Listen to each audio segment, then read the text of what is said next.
கடற்படையே ஈரானுக்கு கிடையாது, நாங்கள் உள்ளே போக போகிறோம்ட்டு வாங்கன்னு சொன்னது போ அப்படின்னு நின்ட்டான், போகலை கப்பலை கொண்டு. அதனால் ஈரானுடைய கை தான் ஓங்கி இருக்குது.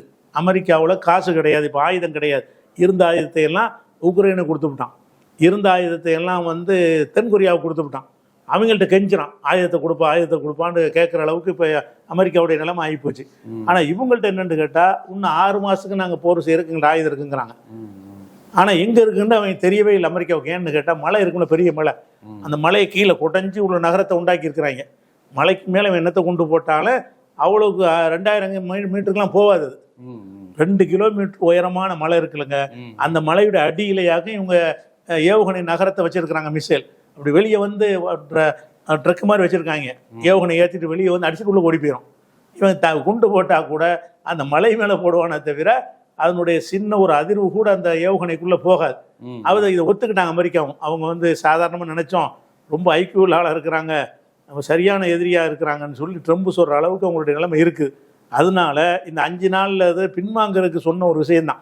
அவன் பின்வாங்கிறதுக்கு தான் பேச்சுவார்த்தை நடத்திக்கணும்னு சொல்லிக்கிட்டு அப்படி படிப்படியாக பின்வாங்கி ஓடுறதுக்கு நினைக்கிறான். அமெரிக்காவிலையும் கடும் எதிர்ப்பு. அமெரிக்காவிலையும் ட்ரம்புக்கு என்ன கிறுக்கு பையில கொண்டாந்து வச்சுட்டோமே, உன்னோடக்கு ஒன்று பேசுகிறான், நாளைக்கு ஒன்று பேசுகிறான், 1/2 மணி நேரத்துக்கு ஒன்று பேசுகிறான், காலையில் ஒன்று பேசுகிறான், சாயந்தரம் ஒன்று பேசுகிறான், இப்படி பேசுகிறலாம் பொய்யா பேசுகிறான்னு வெறுக்கிறாங்க. அமெரிக்கர்களை பணமாக கொண்டாந்து இறக்கிட்டு இருக்கலடா, எதுக்கு தேவையில்லாமல் நம்ம ஏன்டா சாகணும்? இஸ்ரேலுக்காக வேண்டிய அமெரிக்காவுக்கு என்ன நன்மை இது? அமெரிக்கா பிரச்சனையா இது?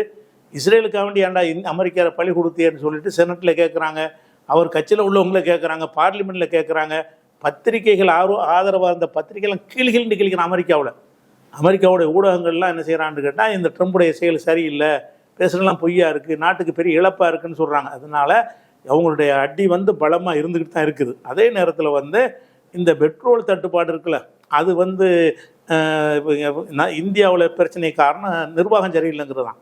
ஏன்னு கேட்டால், எல்லா நாடுகள்லையுமே பொதுவாக ஒரு 8-9 மாதத்துக்கு ஸ்டாக் வச்சுருப்பாங்க. எந்த ஒரு நாடாக இருந்தாலும் சரி, யுத்தத்துக்காக இல்லை, அவங்கள்ட்ட ஸ்டாக் அவ்வளோ வச்சுக்கிட்டு தான் விநியோகம் பண்ணிகிட்டே இருப்பாங்க.